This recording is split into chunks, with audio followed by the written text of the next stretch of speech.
Let's make some good old hamburger patties. To mix in with the meat, I'm going to add in a bowl some barbecue sauce, and you can use any flavor you like, salt, pepper, some minced onions. I tried to grate some onions, so I may have some of those in there. Next, I'll add some ketchup and some Worcestershire sauce. Then we'll add an egg.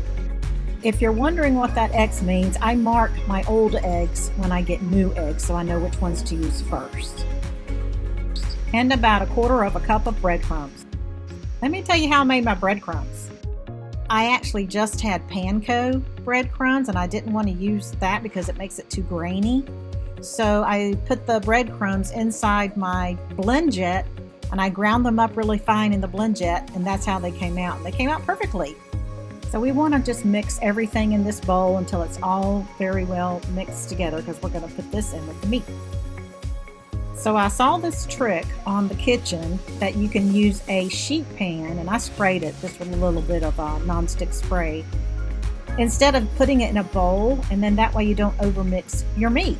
So I'm just crumbling up the meat, and I'm going to add some salt and some pepper, and then that mix that we have in that little bowl, and I'm going to mix all of this together until it's well combined.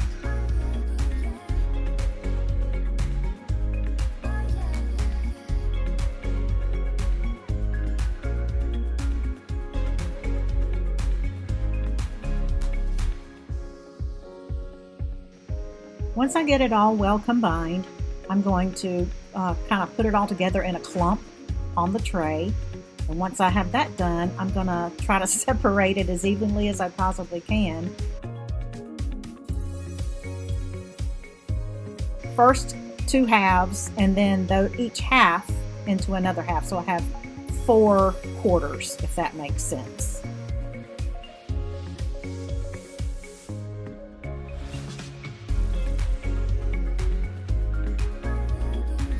Once I have it separated into 4 quarters, I take each quarter, roll it into a ball first, and then I flatten it out into the thickness that I want for the hamburger. Now you can leave them in ball form if you have a Blackstone that you like to cook on, and you have one of those spatulas where you can do a smash burger style. It's excellent for that. Otherwise, since I don't have that, I put these in my freezer as flat patties. In prepping them for the freezer, I take 2 pieces of wax paper, fold them in half, and so I put 1 patty down on the first and then fold the flap over for the second one, and so on and so forth.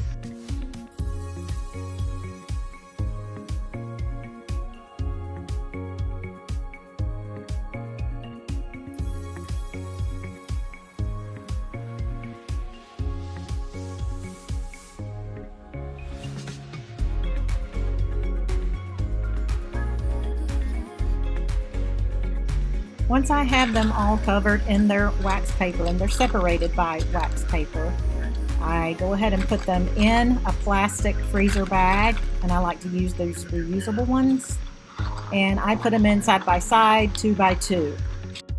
That way they lay flat in the freezer, and usually I pull them out 2 at a time, and I thaw them out that way, and they thaw out a lot faster if it's 2 by 2 instead of a whole stack of 4. And now they're ready for the freezer. Can't wait to cook these babies up. Thanks for watching, guys.